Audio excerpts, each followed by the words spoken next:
So I'm not here today to talk about why do men cheat.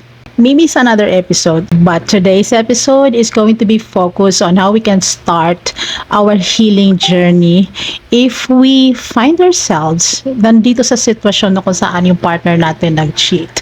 I know, mahirap, masakit, hindi madali, madaling sabihin, pero it's never an easy path. And no one can ever wish for a woman or even men to experience being a victim of a cheating partner. Let me introduce again myself. My name is A. I'm a transformational life coach and welcome to the Inside Job podcast. At the start of a relationship, normal naman talaga na masaya. 'Di ba? Nakakakilig, ang daming plans. The involved individuals would always show their best. Kasi para magustuhan, 'di ba? Para magustuhan natin sila or magustuhan tayo ng taong gusto natin. But there are important things that we need to consider before we enter in a relationship. Number one would be we have to ask ourselves, do we really need to be in a relationship and why? Ano yung reason natin kung bakit tayo pumapasok sa isang relationship? Because when you enter in a relationship na hindi ka pa truly heal sa iyong trauma, sa past trauma mo, sa mga bagahe mo sa buhay, it will somehow impact yung relationship. And itong mga issues natin, yung mga triggers natin, it will somehow show and mag-resurface during the relationship. And hindi ito dapat binibigyan ng responsibility sa partner natin. Yung healing natin and being in the relationship and being loved by someone in a romantic way should not be a path to heal our wounded heart, our wounded soul. No, it's important. It's so important that we have to go through inner work before tayo pumasok sa isang relationship. Why am I saying this? Because I was also a victim of a cheating partner. I was also a victim of someone who thought was actually healed but hindi pala. And sino yung nasaktan? Parehong party yung nasaktan. Being in a relationship is not a status indicator na para masabi na okay, meron kang love of your life or may partner ka and it defines you, because it should not be the case, right? Or para lang masabi na hindi ka single, right? So that's number one. You have to understand and know why you're entering in a relationship, bakit mo kailangan pumasok sa buhay ng another person, and if you're really ready to be in that relationship and that you are truly healed, because ito yung mga factors that would impact your relationship later on. We enter in a relationship with a reason beyond the emotional satisfaction. Second is that, are we truly healed from our past traumas, from our past baggages, itong mga pain na to, itong mga questions natin about ourselves? Do we really know ourselves that enough para we can navigate sa relationship na yan without really being someone na too pushy sa isang tao to give us what we want, especially the emotional satisfaction, right? And one of the many reasons why men really cheat is because wala itong dalawang ito. Okay, hindi clear sa kanila yung dalawang points na nabanggit ko. Are they really ready to be in a relationship, a committed relationship, or they really understand kung bakit sila pumapasok sa isang relationship? So let's talk about cheating and ano ang impact nito sa tatlong tao na involved dito. So meron tatlong tao na involved when it comes to cheating. One would be the partner, either the husband, the wife, the boyfriend, or the girlfriend. Second would be the cheater. Pwedeng babae yung nag-cheat, pwedeng lalaki yung nag-cheat. Third is yung other person, the third party who's involved in that relationship. And may kanya-kanya silang story. Okay? And these three people deserves to heal. So let's talk about the victim. Ito yung girlfriend, yung wife, yung husband, or yung partner, or yung boyfriend. There's always be an indicator parating merong red flag na sometimes we ignore And later on, ma-realize natin yung pag-ignore ng red flag na yun yung reason kung bakit tayo nagkakaroon ng problem sa relationship, because hindi natin kinonfront or hindi natin binigyan ng pansin, and we just thought na it will change or probably baka yung tao magbago and all that. When a behavior, when an action becomes a behavior, it becomes a pattern. So if alam mo na there's already a history of this, then it's you taking risk to uh, be in that relationship eh nakikita mo may past history na yung tao, or maybe wala siyang past history but meron kang indication or indicators na nakikita or red flags na nakikita during the start of the relationship and during that relationship na kung saan meron na kayong commitment sa isa't isa. So you ignoring those red flags would be one of the many reason kung bakit nag-i-end ang isang relationship. Especially if, alam mo yon, your gut feeling is telling you na, okay, something is happening here. And you feel like, you know, trusting this person will stay loyal to you. That siguro dahil nagtitiwala naman ako sa kanya, hindi niya yung gagawin sa akin. Which is not really correct. No, hindi dito reason na you trusted the person and this person will not cheat or will be loyal to you or this person will be truly committed to you. Hindi yun ang reason kung bakit. If because kahit na magtiwala ka dyan sa tao na yan 100%, kahit na you love this person so much, kahit na gawin mo pa lahat para sa tao na to, if that person will cheat, that person will cheat. Period. Okay, so trust is not a guarantee that this person you're with will not cheat on you and that person will stay loyal to you. Hindi yun eh. You can only trust yourself. You can only trust your gut feeling. Pag may nakikita kang red flag, stop and pause and reassess and evaluate mo yung relationship na yan. Where is this coming from? What's the reality this person and this relationship is showing you? Nang walang halong emotional attachment when you're trying to reassess and reevaluate or evaluate your relationship, no? So kapag may indicators ka na, what will you do? Will you keep trusting this person and keep telling yourself, kasi yung normal yun eh, yung meron ka nang nakikita eh, like wala ka naman nakikitang evidence talaga, pero nakikita mo sa kilos niya that this person is hiding his phone, like tinatago sa ilalim ng unan. So ito experience ko, no? Tinatago sa ilalim ng unan, sa ilalim ng kama, nilalagay sa ibabang ng ref, and kapag hindi ka tumitingin, they're always looking at their phone, and syempre ikaw, because you trust this person, ayaw mo ma-invade yung privacy niya, so yun, di mo pinapakialaman yung phone, di mo binubuksan and all that, but that's an indicator eh. So malalaman mo kasi sa isang tao kung wala siyang tinatago, di ba? So that's something that you have to think about. Hanapin mo yun, or pag may nakikita kang mga indication na it's not normal for a person to do, that's something that you have to, you know, reassess.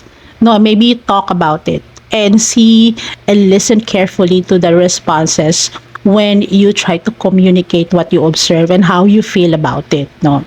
Always remember then, no, this is not an advice, no, it's just that something that I want to share, that when we feel betrayed, when we feel na tayo ay niloloko na ng isang tao, lahat ng klase ng emotions na to ay valid.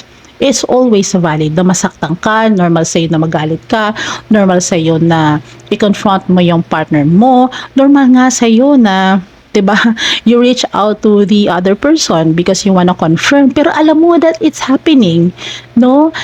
Everything that your emotion is making you feel is valid, but what you do in response to that emotion is your responsibility. Okay? It's two different things. Valid yung emotion mo, nagagalit ka, you felt betrayed, nasaktan ka.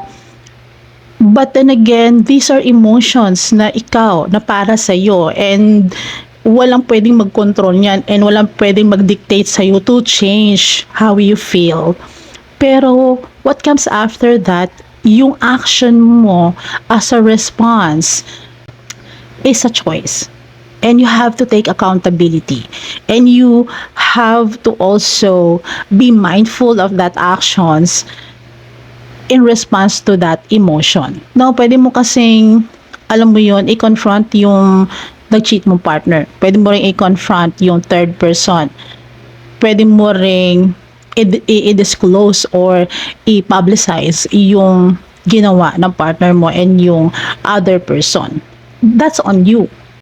Normally, kapag nasasaktan yung mga babae or even na lalaki, ang unang-una nilang gagawin is i-confront ka. Kung wala silang makuhang sagot sa iyo, wala silang makuhang sagot doon sa tao na nanakit sa kanila at nag-cheat sa kanila, they will, go to the third party involved para ma-validate kung totoo ba yon. When you actually know that it's already happening, pero gusto mo pa rin marinig sa mga bibig nila kung totoo ba.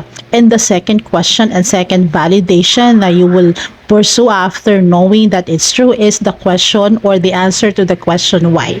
And that's something that you will not get satisfaction of. Ano man yung magiging answer nila, you will never be satisfied. No, hindi, sinamahan ko lang siya or naawala ako sa kanya o wala akong choice. Siya na yung lumalapit sa akin 'di ba? Siya na yung nagpanamdam and all that. You will never be satisfied with all of these answers sa mga question mo kung bakit niya ginawa ang ginawa niya. Oftentimes, nasa denial stage tayo. Hindi agad natin matanggap na yung partner natin cheated on us dahil nagtiwala tayo. And gusto natin ipaglaban. We don't want to conclude right away na okay, iiwanan ko na to kasi nag-cheat na siya or I have this feeling na this person is cheating on me or may ginagawa siyang hindi maganda sa likod ko. So, the first thing that we need to do based on my experience na pinatagal ko lang because I don't have the awareness and I wasn't educated on how I deal with my own emotions, especially painful and traumatic experience. There are guides, online books na pwede nating mabasa nowadays on how we deal with this kind of emotion. But when we're experiencing it firsthand, hindi madali. Diba? Hindi mo pwede masasabi na ito sinabi ng libro, ito yung gagawin ko. Because we're human beings, right? And those guides naman na nababasa natin are also based on experiences, but iba pa rin kapag ikaw na yung nandun sa sitwasyon na yon. So for me, it took me a long time, really years to accept na I was betrayed by the person I trusted. And to think na, of course, buong buhay ko, no, yung life ko is that ipinagkatiwala ko sa taong ito because I thought na this person is true to me, na at tingin ko sa tao na to is yung makakasama ko sa buhay ko. So, it's hard as a woman to accept na merong ibang tao na ipinalit sa atin that made me question as well my worth as a woman, as an individual, na why. And I never got the answer why. It's just so hard to process na, okay, it ended. And it's hard also to process and not to blame myself because maybe hindi ako, katulad ng babae na ipinalit sa akin. Iyan yung magiging impact psychologically and emotionally sa babae na biktima ng cheating. And even siguro sa mga lalaki pareho because they will always question. We will always question ourselves, yung self-worth natin and even yung identity natin. Alam mo yung darating ka sa point na kung saan i-compare mo yung sarili mo doon sa tao na ipinalit sa'yo. Sinusukat mo yung sarili mo if that person is better than you. And it took me a long time to realize na it's not me. It's not about me. It's not about if I'm worthy or not. It's not about if I'm pretty, I'm sexy, I'm intelligent or smart, if I'm successful. Hindi yun yung reason kung bakit nag-cheat yung isang lalaki nag-cheat sila because nag-cheat sila. Period. Right? So it's not about me, it's not about you. It's them changing the way they see things. It's them changing the way they see the relationship. It's them changing the way they feel about the relationship, about how they feel about themselves and they feel about you, but not you as a person. Na hindi yun yung nagiging sukatan at ang reason kung bakit nag-cheat sila. Mag-cheat sila dahil gusto nilang mag-cheat and they want to prove something sa sarili nila. And so, napakahirap pag ikaw ang naging victim. And the path to healing really is to take time to pause. When you're seeing yourself in the situation, nararamdaman mo nag-cheat na yung partner mo or maybe you have an evidence na nag-cheat na siya, before ka gumawa ng isang decision whether to stay or to walk away from that relationship is to take time to pause and reassess and evaluate the relationship. Ano yung nararamdaman mo and process it first. Iniiwasan natin na tayo ay makapag-desisyon at the height of our emotions. Iniiwasan natin or dapat nating iwasan to confront our partner in the midst of this, alam mo itong emotional turmoil na nararamdaman natin because of what we've discovered. We will have to take time to really settle down yung ating emotions before we have that kind of conversation para magiging objective tayo. It's also important that we seek the truth. Alamin mo kung ano yung totoo. Baka naman kasi, yun nga, meron kang pagdududa, may nakikita kang mga red flags, but then again, wala ka naman talagang evidence, no? Talk to the person when you're ready, when you settle down, kalmado na yung nararamdaman mo, talk to the person once and for all and find out if totoo ba. Okay? That person might say the truth or tell you the truth, or that person will deny, that person will probably not say anything about it. It's up to you kung anong gagawin mo, basta you seek out the truth and evaluate kung ano yung sinasabi niya. Another thing na natutunan ko the hard way is that kailangan tingnan mo yung actions more than the words. Or dapat nagsisync yung action at saka yung words na sinasabi. Kasi those are indicators that this person is telling you the truth. Kung sasabihin niya, hindi naman totoo yun, friends lang kami. Then evaluate, gano'n ba talaga yung ginagawa ng magkaibigan? Or may mga common friends ba kayo to, check on them and probably seek for help and in finding out the truth objectively. Okay? So, if you're not satisfied, if you feel like this person is lying to you, then that's another thing. You have to also be honest to tell the person anong nararamdaman mo in such a way na you're still being objective and compassionate sa sarili mo dito sa sitwasyon na to. You have to also prioritize your self-worth. Hindi po pwede na sometimes, ito talaga isa sa mga madaming pagkakamali ko when I was in a relationship. Na when I found out that this person is cheating on me, parang kailangan kong i-prove yung worth ko sa kanya. That I'm the better choice. Hindi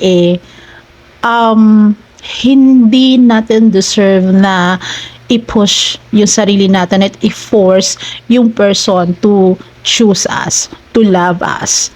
Kasi if ayaw niya, ayaw niya. And hindi rin maganda na magkaroon tayo ng isang relationship sa isang tao na napipilitan lamang is because, alam mo yun, pinapili natin and yung tao na to is ayaw tayong masaktan, so napipilitan na lang siya magsabi na ikaw yung pinipili ko because, again, based from experience, ito rin yung ginawa ko. Mamili ka. I know for a fact na while I was pregnant, this other girl is also pregnant. And sabi ko sa sarili ko, hindi po pwede, kailangan ko ipaglaban. Kasi yun yung nakagisnan ko that you have to fight for the person you love. Pero, late ko na nalaman na you have to fight for the person you love kung worth it yung tao na yun. Wala kasi yung ganong, hindi ako, or karamitan sa atin, hindi tayo well educated sa mga bagay na to, that, alam mo yun, ipaglaban mo yung tao. Kung yung tao na yun is makikipaglaban din for you, with you. Ang kaso mo, nakikipaglaban or ipinaglalaban natin yung isang tao na hindi naman worthy sa atin. Na tayo na lang na yung nakikipaglaban na tinihila natin siya pabalik, papunta sa atin when that person is already clinging to someone else. So, prioritize your self-worth. You alone can identify your worth. Ikaw lang ang pwedeng magsabi kung ano yung worth mo. Is it really your worth to, parang force yourself or force the person to love you back and win that person to love you back? Wherein ang deserve mo naman talaga is for the person to choose you without you asking them to choose you. 'Di ba? Dito nanggagaling yung pain natin at kung ano-ano yung nagagawa natin. Crazy things we do for love kapag nasasaktan tayo. Kasi ayaw natin na maiwan tayo ng tao na to. Pero kahit hindi pa nila sabihin sa atin na, okay, gusto ko na kumawala sa relationship na to, their action already is telling us that they wanna walk away, that they wanna leave us, na gusto na nilang itigil itong relationship na to. Right? So, prioritize your self-worth.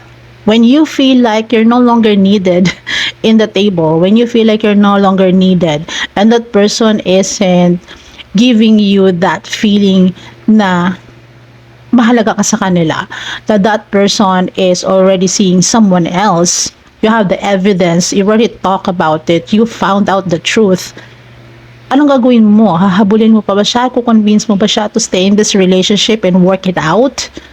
Diba? So, prioritize your self-worth because you deserve someone who will see your worth as you see it. Right? You deserve someone who will love you the way you love yourself. You deserve someone na makikita ka kung paano mo nakikita yung sarili mo.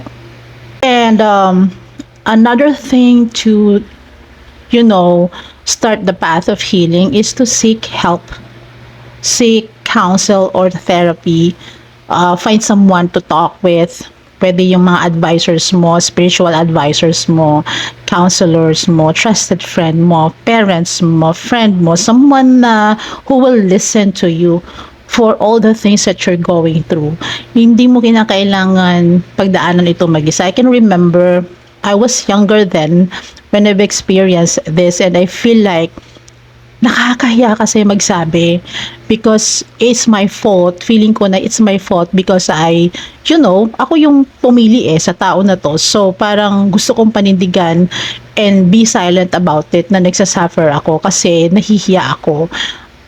Yung ego ko tinatamaan na, okay, so bakit? Ba't ka iniwan? Siguro kasi ganito ka, ganyan ka. Yun yung iniisip ko noon. No? Pero, late ko na natutunan na, the heck, diba? Ba't ko pakikinggan yung sasabihin ng ibang tao? If I need help, so I need to go to someone na I can trust. No?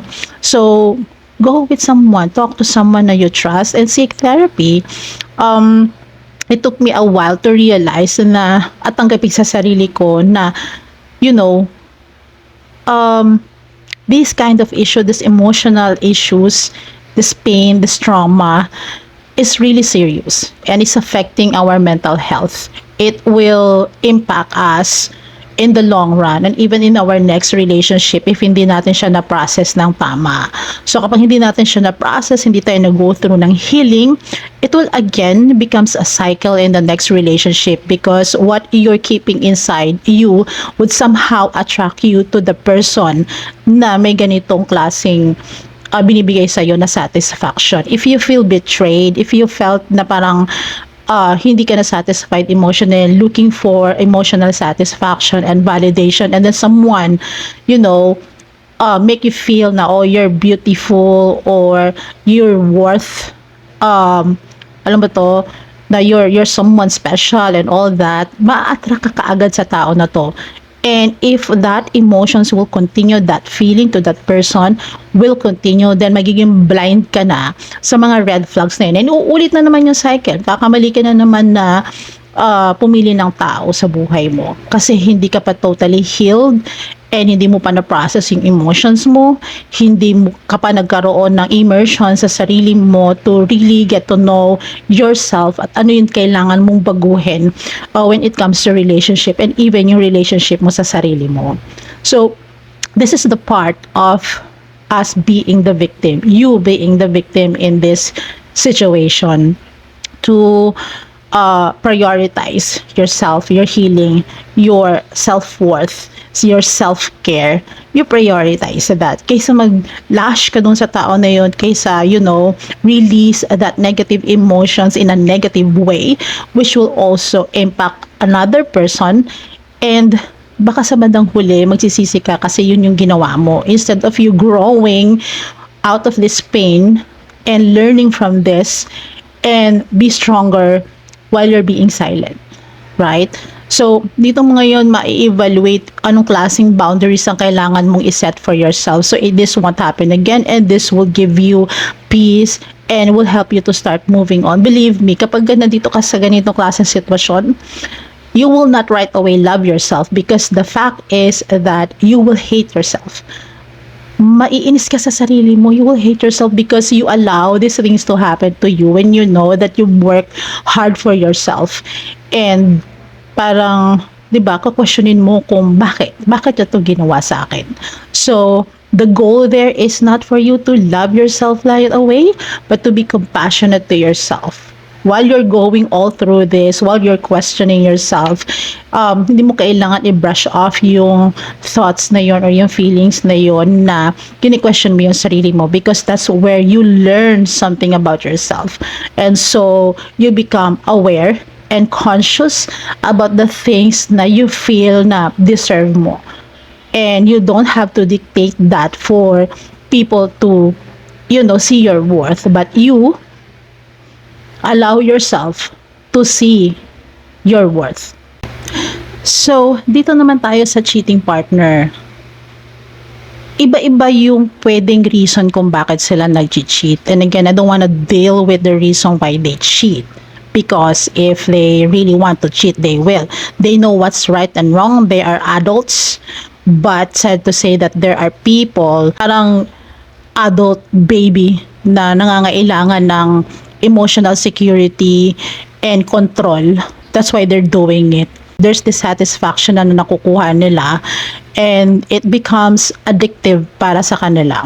And most of these people who are cheating are those people who lack boundaries and discipline. It's because they can get something out of that relationship or new relationship or newfound relationship. Akala kasi nila na masaya yon. Akala kasi nila yun ang magbibigay na satisfaction sa kanila. For whatever reason is, I do believe na these people know what they're doing.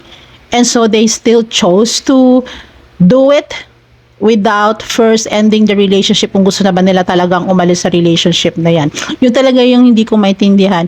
Why would you seek for another relationship when you are already committed? So why not break it muna? 'Di ba? Why not end it first before going to another relationship or entering into another relationship? Kasi ito yun hanap ka ng satisfaction outside yourself before ka pa masatisfied. And you will never get satisfaction if that's how your intention is, para masatisfy mo yung sarili mo, para you will feel happy, parang you feel like, binigyan kasi tayo nitong idea through songs and love stories na nakikita natin sa movies na against all odds, di ba? Parang lahat ay hahamakin, makamit ka lamang. Akala natin kasi yun yung way of yun yung paraan para magkaroon ka ng happy relationship, which is mali 'di ba? May mga twists and turns itong mga actions na ginagawa natin sa life natin that impacts our whole life. For the cheater, you have to take accountability sa action mo. When you feel like namamanga ka na sa dalawang ilog, it's best for you to choose kung sino talaga yung gusto mo and be honest with these people or with this person you're with na, hey, I'm sorry, I feel like I need to, I need space or need time, or maybe I found someone else and I'm sorry that it's not you na gusto kong makasama sa buhay or sa kabilang buhay. Joke. We have to talk about it. You have to talk about it. Kasi it's better for you to hurt the person telling your truth instead of you lying to this person and making this person feel and believe na you're true to them. You're not making this person happy, but you're traumatizing this person. So the first thing you need to do if you're the one cheating is to be honest to yourself, be genuine to yourself, and to the person you are committed with before ka mag-jump into another relationship, because it's so seldom for people to be successful in a relationship na nag-swap. Alam mo yun, nag-crossover or ano bang tawag doon, na parang pinagsunod mo or pinagsabay mo. 'Di ba? You have to end it first. How hard it is to take responsibility to say your truth. 'Di ba? And sooner or later malalaman din naman ng tao na 'yan kung anong ginawa mo. So it's better off to hear the truth from you kaysa hayaan mo siya na ma-discover niya what you did, kasi mas masakit 'yon. 'Di ba? And how how sure will you be in that new relationship na yan talaga yung gusto mo at hindi mo pagsisihan yan. Now, if you want to save that relationship and you want to win back, kung wife mo ba yan, girlfriend mo ba yan, boyfriend mo ba yan, then you have to end that relationship. Wala ng conditions pa. Wala ng excuses pa. But to end that affair with another person and promise to change. When you say promise to change, there should be a change of behavior and not just, saying sorry, and make sure that it needs to be true. It should show sa action mo na hindi mo na siya gagawin, na you will not give this person the opportunity to question your honesty. Diba? So, take accountability. Cut off that affair with another person if you want to save that relationship. And believe me, it's gonna be easy. Sa tao na nasira ang tiwala, ang hirap nang ibalik ang tiwala na yan. But if you're really willing to win that person's trust again, then you have to do everything within your power to win that person back. Dahil ikaw yung nagkamali. Now, kung ayaw mo na talaga and you have made your decision, then you have to tell the truth. And whatever the consequence would be, then take accountability and responsibility. Kasi ikaw nag-decide niyan. You hurt the person and ano bang ina-expect mo sa taong nasaktan. And hindi lang ito para sa victim ng nag-cheat, but for you as a cheater or for you na nagkamali. You also need to go to therapy session para maintindihan mo yung sarili mo kung bakit mo ginagawa yung mga bagay na ginagawa mo na feeling mo wala kang control. You also have to understand yourself, where you're coming from at ano talagang hinahanap mo sa buhay mo, sa sarili mo para magawa mo to. Diba? There will always be an explanation and root cause kung bakit ginagawa natin yung mga bagay na ginagawa natin. And sometimes we're not conscious about it. Sometimes we're not aware of it unless you discover that from yourself through counseling, through therapy, through journaling, through self-evaluation and immersion. Kailangan mong pagdaanan ng lahat na yon and be mindful and attentive sa needs mo emotionally, because alam mo yon, kung ano tayo ngayon, it's because of our past experiences. No, maybe, probably sabihin na lang natin you have healthy past or childhood. Pero what triggers you to make such a decision na nakakasira ng future ng isang tao, ng buhay ng isang tao, or ng perception ng isang tao sa relationship? Remember, when we hurt people because of our action, especially when it comes to cheating, hindi lamang yung victim is they feel worthless and they would question themselves, but they will also question the next person who will try to enter their life or their lives. Diba? Kikwestonin nila pati ang tinatawag na love, because they will not believe in it anymore because they believe na love can hurt. Well, actually, it's not the love that hurt us, but our expectation doon sa tao and doon sa trust natin doon sa tao na yun. So, if you're made bad decisions sa buhay mo, nag-cheat ka sa partner mo, these are the things that you have to do and para ma-start mo yung iyong healing. Diba? Be transparent, tell the truth, say the truth. If you want to keep the relationship, make sure that you tell your truth. You have to be honest with what you feel, how you feel. You have to cut off that affair if gusto mo pang ipagpatuloy ang relationship mo, but it's not going to be easy because you broke the person's heart and trust. You have to be patient to win that person's love and trust back. You have to seek therapy, and you have to also take accountability sa lahat na pwedeng mangyari because of the consequences sa actions mo. Okay? There's always hope. Kahit nagkamali tayo, there will always be hope. We just have to make sure na alam mo kung anong gusto mo. Alam mo kung ano yung para sa'yo. Alam mo kung ano yung stand mo. and that it's based on values and not based in just merely emotions at that moment kaya nagawa mo yon. Na parang minsan nakakapag-desisyon tayo because we're following yung alam mo yung abrupt emotions na nararamdaman natin, and then later on ma-realize natin, oops, parang hindi ako sigurado dito, parang ayaw ko na nito, parang hindi ito yung gusto ko, nadala lang ako sa emotions ko. So we have to understand kung saan tayo nanggagaling and give ourselves that, hope na mababago pa natin ito, na there's always a chance for us to do better and be a better person. Right. Now, for the other person involved in this relationship, pwedeng side chick ka man or ikaw yung ipinalit, 'di ba, dun sa boyfriend or sa husband. Paano ka mag-go through sa healing process na yan? Kasi iba-iba yung story behind why nag-i-exist ang third person. It can be because yung cheater is iba yung sinabi sa'yo, o wala na kami ni ganito, o nag-divorce na kami, or naghiwalay na kami, o hindi na kami, or hindi ko na siya mahal, hindi na kami nagsasama. Pwedeng maraming lies and alibis ang pwedeng sinabi at pinresent sa kanya nitong cheater. So for the third party involved in this cheating love triangle, you will also have to go through healing process. No, you deserve to also be healed and see yourself in your true light. We have to really be reflective sa ating choices and actions.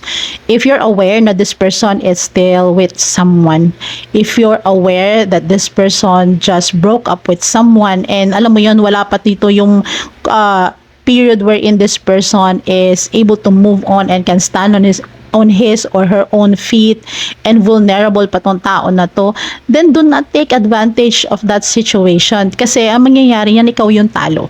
Especially if married itong tao na to, and then mag-take advantage ka because emotionally weak yung tao na to and just needs someone or a friend, and then alam mo yun, naging attached tayo until sa time nagkaroon tayo ng situationship. And so itong mga third party nito nag-exist ngayon sa buhay ng ganitong klaseng relationship. So you have to reflect on your choices. Tama ba yung pinipili mo? Is it align with your values, yung core values mo? Do you feel happy about it? Do you feel happy knowing someone is hurting because of you? Do you feel like it's the right thing to do at the moment? No, kung hindi mo man alam and you know na may mga red flag itong lalaki na to or itong babae na to, do you just accept it?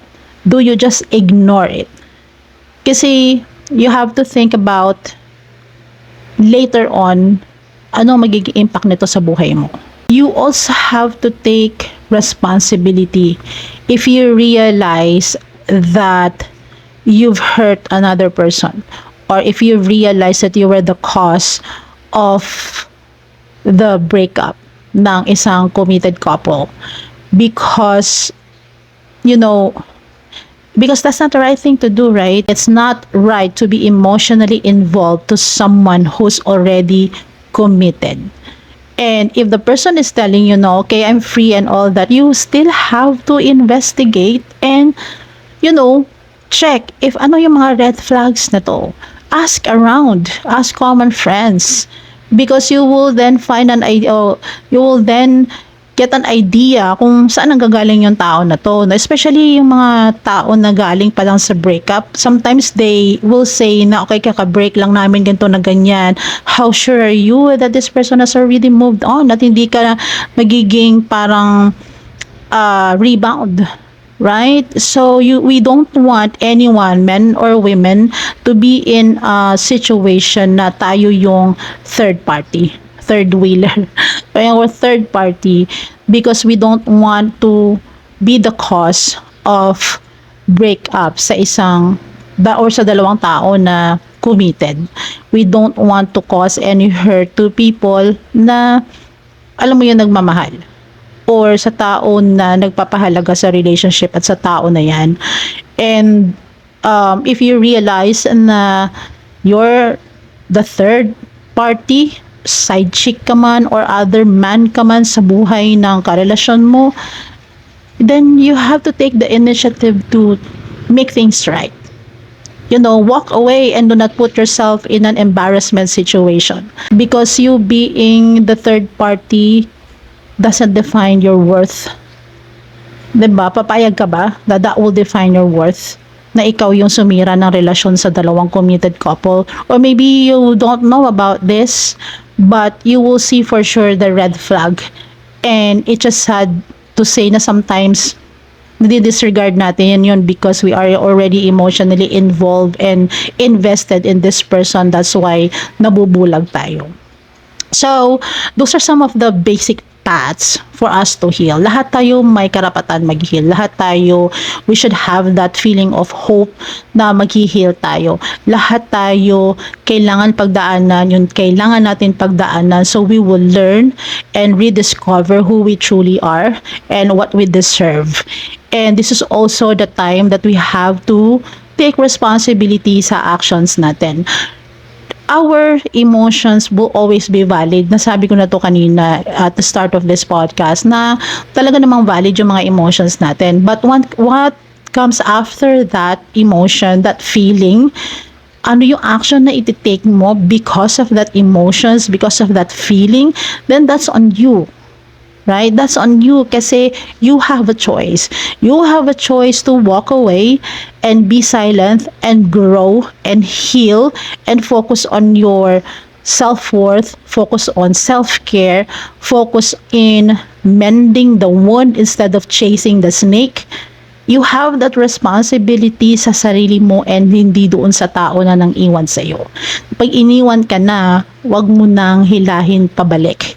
Kasi kung talagang mahalaga ka sa tao na yan, hindi ka iiwanan, hindi ka papalitan, hindi ipaparamdam sa'yo na mas mahihigit pa sa'yo. 'Di ba? So, ang hirap ng ganitong journey. So, wag mong hayaan na someone will make you feel less because you don't deserve someone like that. You deserve someone who will see you as you are, someone who will meet you to where you are right now at the same time you meeting people to where they are. And if they are in a place where hindi kayo tugma, then you can also make a decision if you're gonna go through it or with it and back out. Right? No one would want to be in a situation na meron kang kahati sa taong mahal mo. And hindi mo rin deserve na kailangan mong habulin yung tao na yon to insist kung ano yung worth mo. Kasi nakaka-humiliate din sa sarili yung itutulak mo yung sarili mo to be loved, to be accepted, to be, to be part of that person's life. Ang pangit sa pakiramdam nung ikaw na lang nagbebeg. Parang ang pangit sa pakiramdam nung nagbebeg ka ng pagmamahal ng isang tao na wala nang nararamdaman sa'yo. 'Di ba? Parang kang isang ginto na isinanla mo and then tinawaran ng pawn shop na ito lang yung worth na to. Alam mo na malaki pa yung worth niyan pero ini-insist sa'yo, hindi, yan lang yung kaya. Ito yung worth mo na amount. Diba, ang hirap na i-insist mo. So, we don't want to be in that situation. We deserve someone who will see us through, who will see us the way we want to be seen and heard and feel. We wanted to be in the situation na kung saan you're free, na hindi mo kinakailangan ipagsiksikan yung sarili mo. Kasi alam mo na yung tao na yan, whether you trust the person or not, that person will always choose you. Yun yung deserve natin. So, I wish you healing. Kung ikaw yung tao who's going through this pain, I wish you healing. And I hope you find it in your heart to forgive yourself. So you can also forgive this person in your own time. Hindi mo kinakailangan madaliin ang healing. Hindi mo kinakailangan na i-force yourself to heal and forgive the people who hurt you. But remember that though we're hurt, we don't have the right to hurt others too. Okay, so stay good, stay kind, be kinder to yourself, be more compassionate to yourself. Gusto kong balikan yung quote na nabasa ko na, imagine nakagat ka ng ahas or natuklaw ka ng ahas. Ang normal reaction natin is habulin yung ahas na yon at paluin or hampasin or alamin ba't kanya kinagat. No, it's like abandoning our wound para hanapin yung nag-cause ng wound na yon. So, ibahin natin yung story. Huwag natin habulin kung sinong nangagat sa atin, kung sino yung nanakit sa atin. Hayaan natin sila. 'Di ba? Hayaan natin sila, instead umpisahan mong i-mend yung wound na yon. Gamutin yung wound na yon para mag-heal. That's the best thing you can do for yourself. Again, so if you're watching this, if dumaan ka sa magbabrowse mo dito sa YouTube, please subscribe to this channel so you can be notified if I have a new video. If you feel na you find value in the videos and contents that I upload here in my channel, please share this to others as well. So again, my name is A. I'm a transformational life coach. It's almost Christmas and New Year, so ang wish ko lang talaga sa iyo is masabi mo sa sarili mo na this time, I will be healed. And this time, ako naman. Ayan. So thank you for watching. Have a nice day.